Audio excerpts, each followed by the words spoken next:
to my 20s platform. Thank you so much for tuning in today. We're going to have a continuation of what I started last week about our dreams in our 20s. And we have a guest speaker with us today. Her name is Olajumoke. She's the CEO of Eliabel Pro. She's a makeup artist. So she's going to tell us of how our journey has been starting our makeup business early in our 20s and all. So it's actually going to be an interesting day. Please subscribe to our channel and click on the notification bell so that you can be notified anytime we have a new video coming up. Thank you so much for tuning in. Because we're going on a break right now and we'll be back shortly. Thank you so much for tuning in again. Thank you. Welcome you back to our channel, my 20s platform. So as we were discussing, our 20s is actually an awkward and very amazing time of our lives, really. It's a very amazing time of our lives. It's at that place, at that phase of our lives, our 20s, we are dependent on our parents and we're also independent at the same time.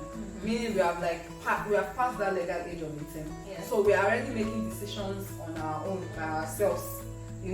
Still some of us at that early ages of 20, we were still living, or some of them are still living with their parents in life.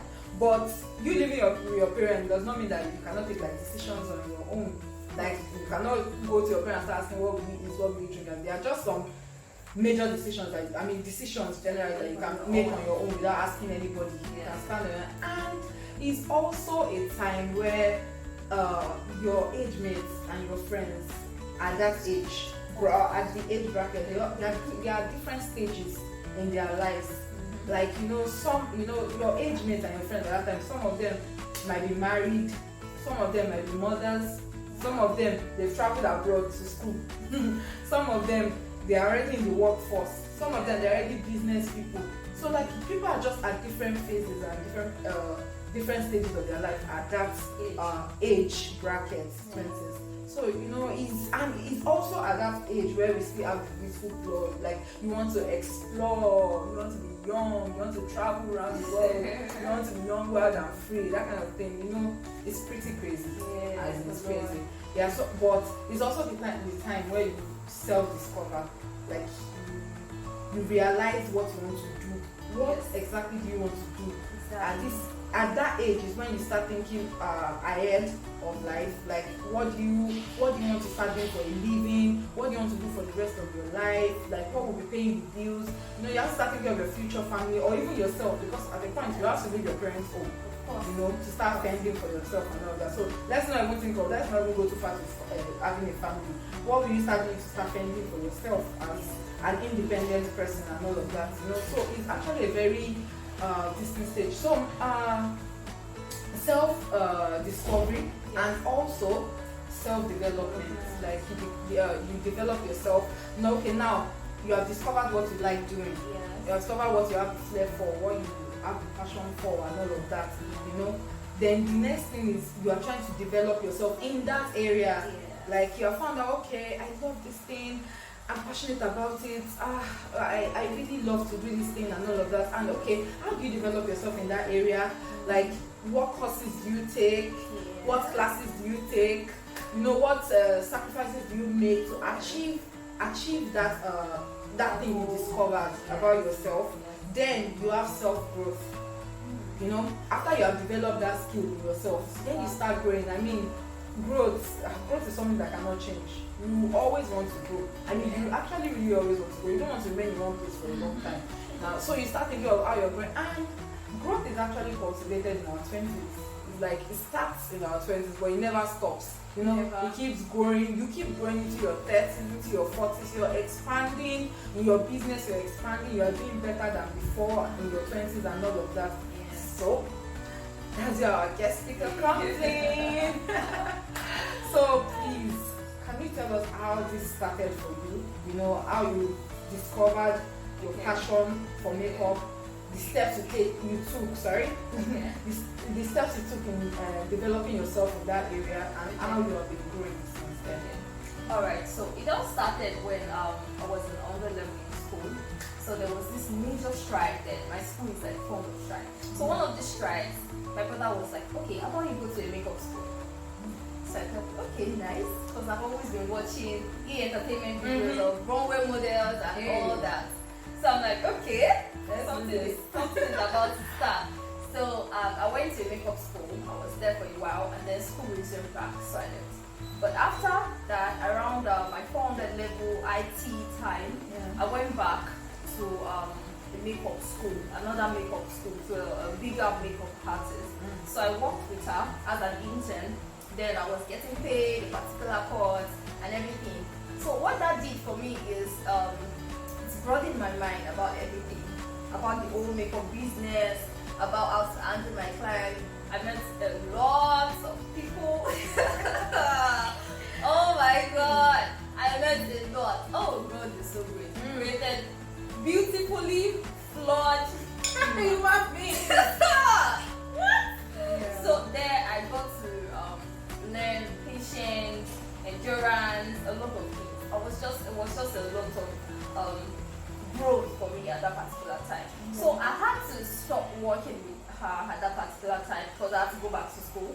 But the moment I finished school, 500 level, I went back to another makeup artist in Badon. I had to like, okay, let me not lose touch with this. So I upgraded. So it was like an upgrade for me. I wanted to know more about the business. It was another city, so how do I get clients in this city?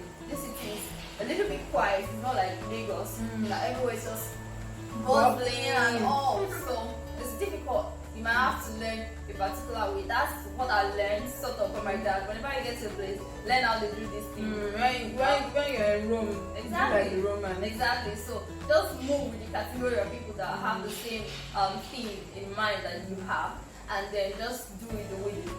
That's all. So when I thought, okay, I'm about to get into that phase, then COVID came. Oh God, COVID. Oh my God, you can't take lines, you can't do this, you can't do your physical classes, you can't do all that. So I had to learn how to, and I started taking courses on how to teach people online, how to record videos, how to like carry people along and stuff, how to really be a good teacher. What that means, I started learning how to diversify. Okay, I'm starting a makeup brush line, I'm starting this, I'm starting that, and all. So that's just all for me, basically all for me. But at the point now dealing with clients. Oh God! Before we even go into that, okay. I picked some things from what you said, okay. and there is one that got to me. That's like self-confidence. Yeah. Like you need to be able to trust yourself that I'm going to achieve this and go with this. If you don't trust yourself that you can achieve that thing, your body self will not even ginger you to do that thing. Let's say, for example, you say, okay, this year 2020, at the beginning of the year, you know how we do this New Year resolution thing, that most of us do, we don't keep to it. It's only God that helps us with this New Year resolution. But okay, we are giving that example. So you say you are doing, okay, this year 2020, at the beginning of the year, okay, I'm a tailor. Yes, at the beginning, I'm like, okay, I want to learn this course in tailoring, and I also want to buy a sewing machine. Okay. And that's what you want to do under your business plan. Yes. This year. Okay. And then at the end of the year, you look back and you're like, okay, I learned this course and I also got a sewing machine. So you're like, okay, I gave myself this consciously, I gave myself this target, and at the end of this time, I met that target. Yeah. So okay, then I can trust myself. I mean, I don't have to start with the big things. I can start with the little things and then see how I go from there. So I think you need to be able to trust yourself that, okay, if you give yourself this assignment, can I achieve this assignment? Yeah. Can I achieve this goal when I set it to myself? That's why you don't have to set big goals immediately for yourself. No, I mean, start small, like start little by little. Don't just go like, oh, I want to open a shop like April by Kumbi shop in 1 year. My sister, it's not true. It will not happen that way. No. You just have to start little by little. Little drops actually makes a mighty ocean. Yeah. So as I said, just that self-confidence, like I can do this thing. I know I can do it, and you fixate your mind on that. Yeah. And really you achieve it. Exactly. So give us an example. Okay, yeah, let's say after that. Okay. I'll say give us examples of things that you faced as a failure in your business, because people think that it's going to be like so easy, so like it's going to be a bed of roses and all of that. it's not going to be a bed of roses, really. You're going to have like difficult times and everything, you know. So give us instances of things you had to learn along the way. Like, were you ever discouraged? Give us like instances, because I really want to know a what lot of times. Actually, a lot of times I've dropped my box and I was like, I would never touch you again. Like, I'm done. Yeah. I'm done this time around. After this, I'm no longer doing this again. One of those instances, and I think it's those things shaped me and then gave me a thick skin, sort of. And then now I know how to treat things better. I just learned from them. I became better from them, and then they expanded me. So one of those things was, for example, when I got a client, then that day I was just having a shoot.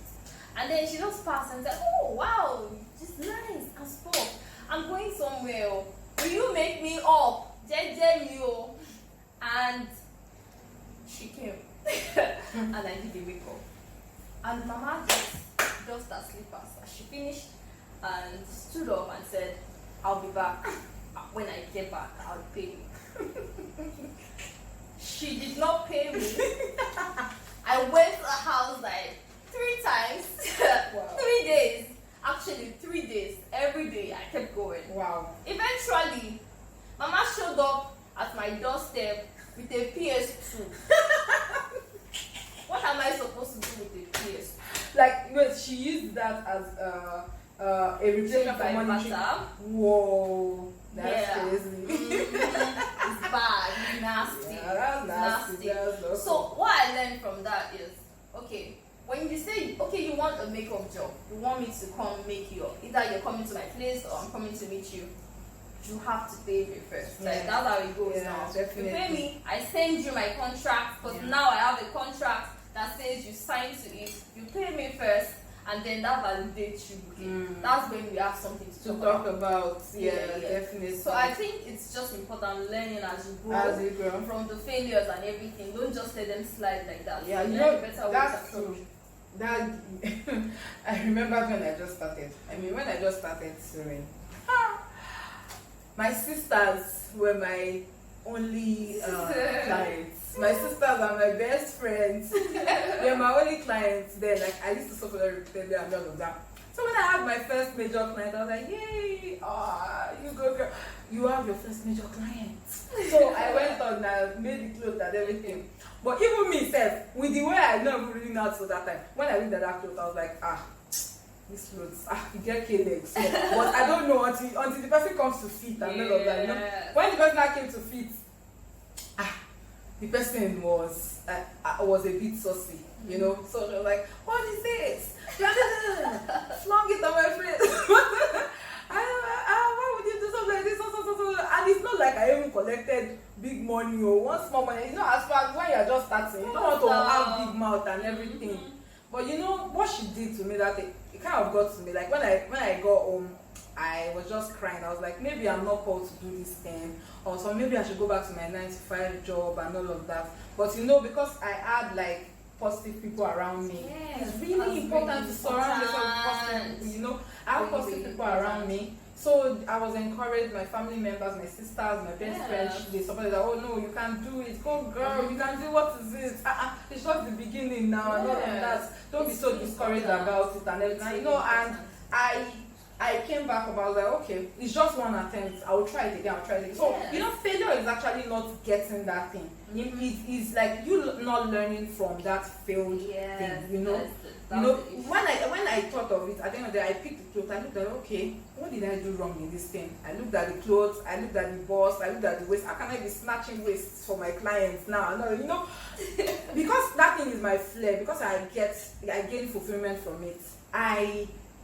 Because when I see clothes that I make on people, it like sets my soul on fire. You're like, oh yeah, that is what I make. You know, that kind of thing. That's what I make. So you're like, oh, I know this one, I know I did this one well. You get. So I wanted to be at that place for myself. I wasn't even doing it for someone else. I wanted to do it for myself. That when I see the clothes I make for people, I am proud. So, oh, I made that clothes. So I developed myself more. I watched more videos. I, went on more courses that could help me expand my horizon on those things, and I learned from it. So yeah, I failed in that dress, but I learned even more. I gained more knowledge about the failed dress and all of that. That's because you got people around you know, so that positive vibe is very important. Please do not surround yourself around negative people. I beg. Negative people, no.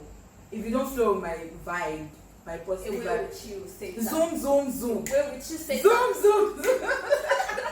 So yeah, and last but not the least, I think prayer is very important. Oh. Like you need to carry God along with you, like in your business journey. Is really important. Making your business partner really is going to go a long way for you. You know, there are sometimes you are tired in business. Honestly, you are tired in business. You just want to rest, and God gives you strength.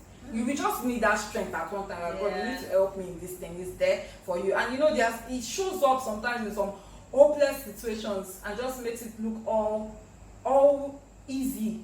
So it's really good to pray and carry God along with you in anything you do, whether you work 9 to 5. Because I have friends that it's not everybody that wants to go on this business path. Yeah, some people want to do career. Like my best friend is into career, so she's into the career path. So she focused on that, and she's doing well in her own place, and I'm doing well in my own place. That kind of thing. So you just need to carry God along in everything majorly. So I think that's where we'll stop for today. We don't talk. If you want part 3 of dreams, please drop it in the comment section below. We will say it and we will respond to it. Thank you so much for joining us today. We had an amazing, I learned a lot. I mean, I'm going to go back to this video and rewatch it and learn more things. Thank you so much. Thank you, Jumi, for having me. Thank you for coming on our show today. So till we see you next time. Bye.